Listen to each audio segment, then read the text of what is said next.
Oke, halo semuanya. Kembali lagi dengan saya Fahmi dan di video kali ini saya akan membawakan materi terkait analisis platform di FI1 dan pada materi pertama ini saya akan ambil pada materi kali ini saya akan ambil contoh satu platform yang sudah sangat terkenal yaitu Uniswap ya teman-teman.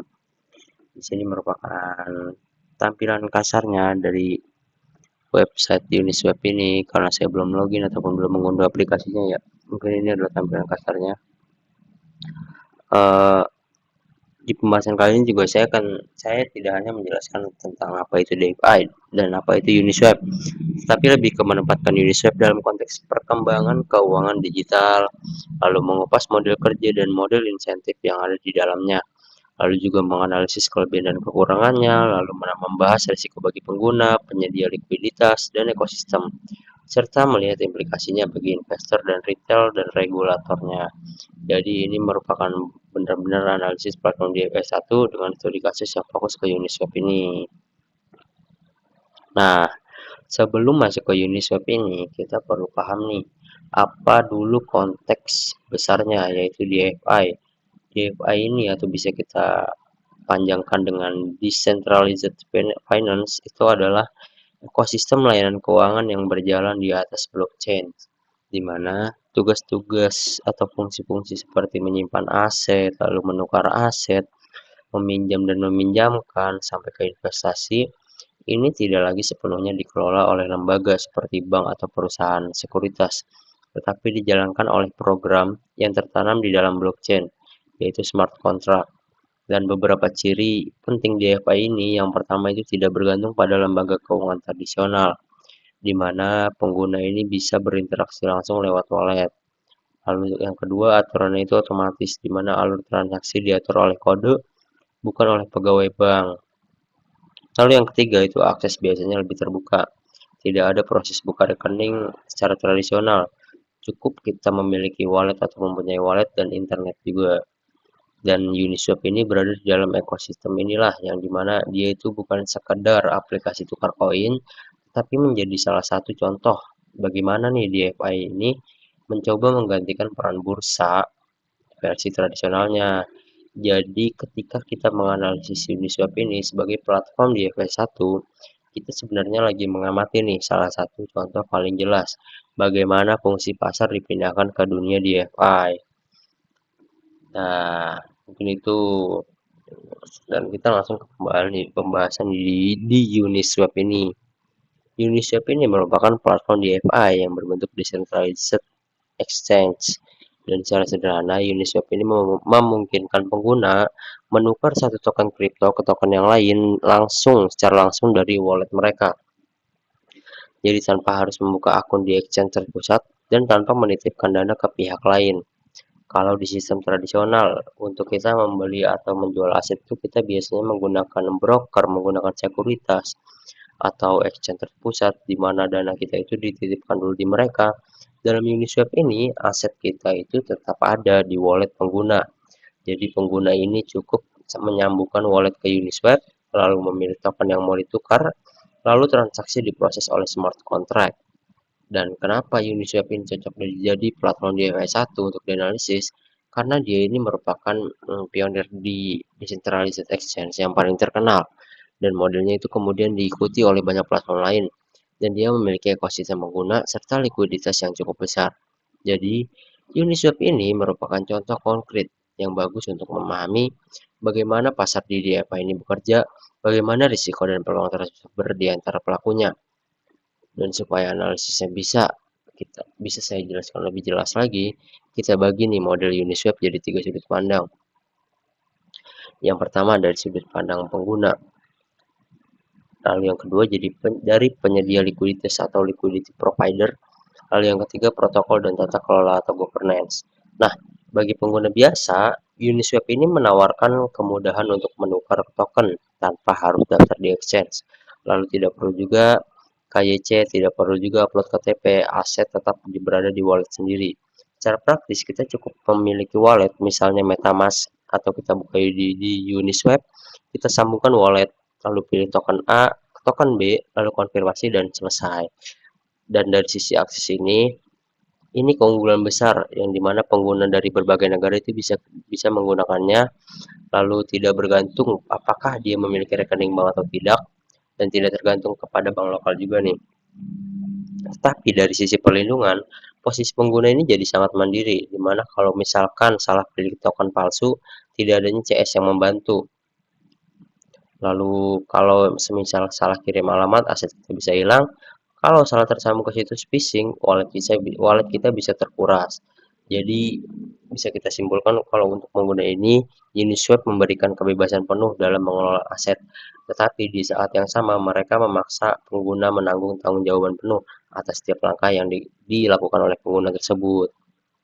Dan selanjutnya dari sudut pandang penyedia likuiditas atau likuiditas provider, Uniswap ini tidak menggunakan sistem order book tradisional, dan sebagai gantinya ia menggunakan kolam likuiditas atau liquidity pool.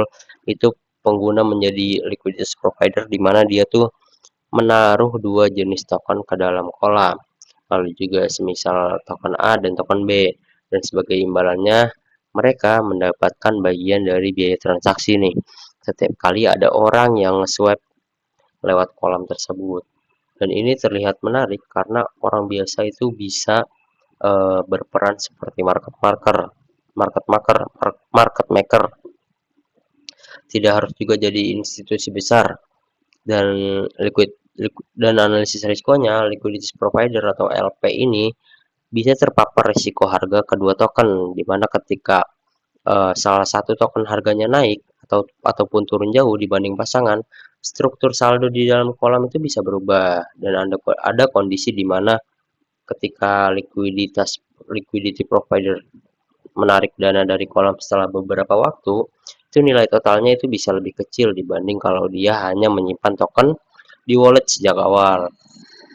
Dan kesimpulannya menjadi liquidity provider di Uniswap ini bukan sekedar menaruh dana lalu duduk terima atau terima hasilnya, tetapi lebih mirip mengambil porsi investasi yang volatil dan kompleks. Sedangkan dari sudut pandang protokol dan governance, Uniswap ini sebagai protokol itu tidak menyimpan dana nasabah dalam satu rekening seperti bank, tetapi menyediakan smart contract yang menjalankan aturan pasar. Ada token UNI yang digunakan untuk memberi hak suara terhadap keputusan tertentu dalam protokol, semisal perubahan parameter atau kebijakan tertentu. Dan dari analisis kritis ini, di atas kertas, sistem governance ini terdengar demokratis. Namun, dalam praktiknya, pemilik token besar itu memiliki pengaruh suara jauh lebih besar. Dan hal ini menimbulkan pertanyaan, seberapa jauh pengguna kecil benar-benar terwakili?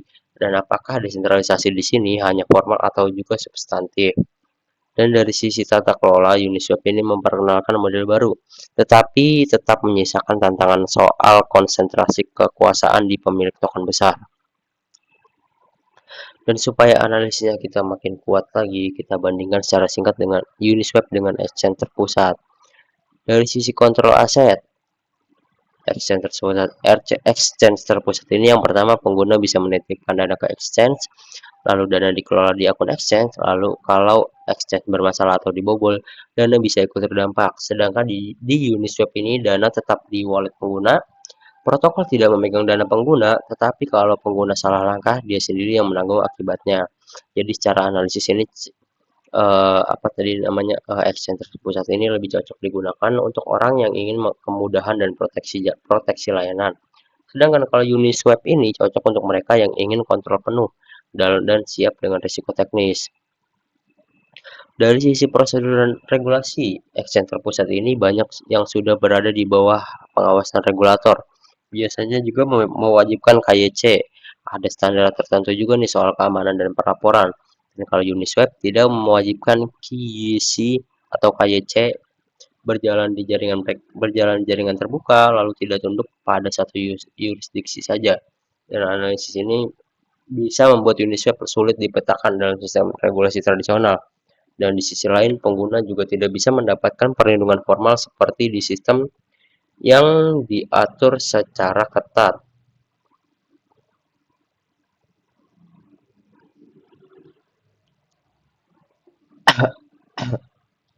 Jadi kalau misalkan kita lihat dari perbandingan ini, Uniswap dan Exchange terpusat ini bukan hanya sekedar dua aplikasi yang berbeda, tetapi dua filosofi layanan keuangan yang berbeda. Satu berbasis kepercayaan kepada lembaga, satu berbasis kepercayaan kepada kode dan diri sendiri. Nah, biar analisisnya lebih kebayang atau lebih dalam lagi, kita tambahkan nih dua case singkat. Yang pertama, pengguna ketika sebagai trader, misalnya ada orang bernama Andi memiliki token A dan dia ingin menukar menjadi token B untuk ikut suatu proyek. Andi memiliki dua pilihan, memakai exchange terpusat atau memakai Uniswap. Kalau dia memilih pakai Uniswap, Andi itu tidak perlu daftar akun, tidak perlu kirim KTP, cukup sambungkan wallet dan swipe. Dan keuntungannya itu bisa mengefisienkan waktu, di mana itu bisa cepat dan sangat simpel. Dan yang kedua, tidak ada risiko exchange menahan dana.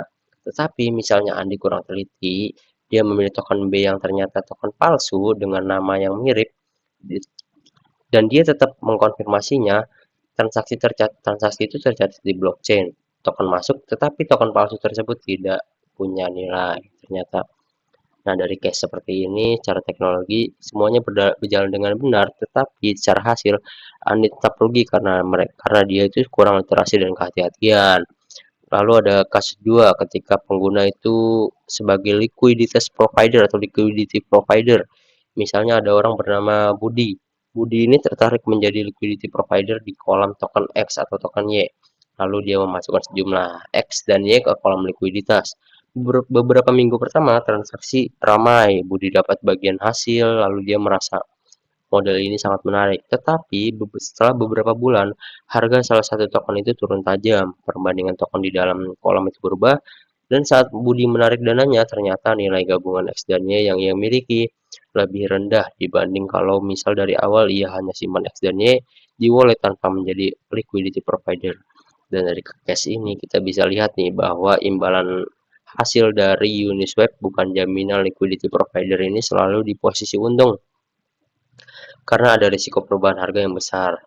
Dan dua contoh ini merupakan menunjukkan bahwa Uniswap ini memberi peluang atau akses hasil fleksibilitas, tetapi juga membawa risiko berbeda yang harus dipahami sebelum terjun.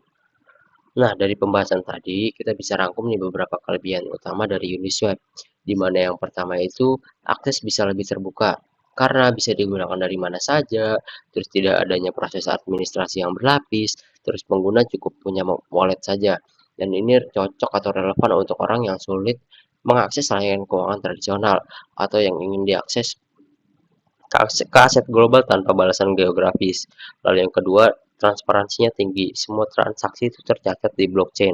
Data yang dianalisis itu bisa dilihat oleh siapa saja, dan ini bermanfaat untuk peneliti, untuk analisis, untuk mengembang, dan pihak yang ingin mempelajari pola pasar secara langsung. Lalu yang ketiga, inovasi model pasar.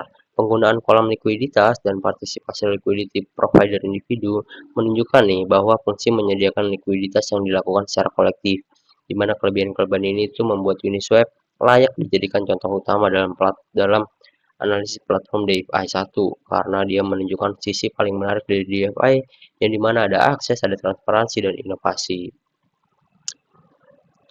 Tetapi selain dari kelebihan, Uniswap ini juga memiliki kekurangan ya, atau beberapa resiko. Di mana yang pertama itu beban literasinya tinggi, karena kita harus benar-benar membaca agar tidak salah langkah, di mana pengguna itu harus paham wallet, paham private key, lalu jaringan, token palsu, dan lain-lain. Lalu banyak orang juga masuk kripto karena ikut tren, bukan cuma karena paham. Akibatnya itu jadi salah langkah dan jadi korban phishing atau token yang palsu-palsu lah. Lalu yang kedua, lingkungan spekulatif. Ini kemudahan membuat token baru ini memudahkan untuk kita untuk berinovasi, tetapi juga memudahkan munculnya proyek yang tidak jelas atau bahkan penipuan. Lalu yang ketiga, tidak adanya proteksi kelembagaan, karena tidak adanya LPS versi kripto yang menjamin dana kalau misalkan terjadi masalah. Ini juga kerugian karena salah kirim itu, ketika salah pilih token atau terkena proyek scam itu ditanggung sendiri juga. Jadi nggak ada proteksi kelembagaannya lah istilahnya. Lalu resiko teknis dan integrasi. Meskipun Uniswap ini relatif matang, ekosistem DeFi ini secara keseluruhan sering jadi target eksploitasi, di mana integrasi dengan protokol lain itu bisa membuka celah baru, dan desentralisasi yang belum sepenuhnya merata Governance itu bisa menggunakan token, biasanya menyebabkan kekuasaan terkonsentrasi di pemilik token besar. Jadi secara analitis, Uniswap ini memperlihatkan nih bahwa inovasi teknologi tidak menghapus resiko, tetapi malah mengubah bentuk dan pihak yang menanggung resiko tersebut. Ada juga nih implikasi untuk pengguna, investor, dan regulator. Di mana untuk pengguna atau investor retail, Uniswap ini memberi peluang, tetapi harus dipandang sebagai instrumen beresiko tinggi, bukan tempat main-main dan pengetahuan. Lalu yang kedua, untuk pengembang dan pelaku ekosistem, Uniswap ini menjadi referensi desain pasar di dunia DeFi, namun setiap pengembangan perlu dipertimbangkan seperti struktur resiko, keamanan smart contract, serta dampaknya bagi pengguna non teknis. Lalu untuk regulator, Uniswap ini menjadi tantangan besar karena dia itu tidak memiliki kantor cabang dan tidak berbentuk sebagai lembaga tradisional. Dan dari penglihatan atau dari sudut pandang kebijakan, Uniswap ini memaksa perubahan cara pandang dan dari mengawasi lembaga menjadi mengawasi pola aktivitas dan risiko di jaringan. Dan mungkin kesimpulan dari pembahasannya tadi itu bisa saya simpulkan bahwa Uniswap ini sebagai platform DeFi 1 yang kita analisis ini menunjukkan bagaimana DeFi ini mencoba menggantikan peran bursa dan perantara tradisional, kelebihannya akses terbuka, transparansi data, dan informasi model pasar. Lalu kekurangannya beban literasi tinggi, lingkungan spekulatif, dan tidaknya proteksi lembaga. Jadi Uniswap ini tidak hanya menarik sebagai teknologi, tetapi juga sebagai bagaimana kekuasaan dan risiko dalam sistem keuangan bergeser dari lembaga tradisional ke kombinasi antara kode dan individu. Oke, mungkin itu saja analisis DeFi atau platform DeFi 1 dari saya, dan ini merupakan tampilan kasarnya yang sudah saya jelaskan. Ini ada menjelajah ketika kita klik token. Misal kita punya token segini, terus nah ini ada Ethereum, ada Tether USD, ada USD coin, ada Tether USD, Solana. Ini pokoknya Bitcoin nih. Lalu di sini ada pool, portofolio, ada berdagang juga. Ya mungkin kurang lebih seperti itu ya teman-teman. Jadi sekian, terima kasih. Bye bye.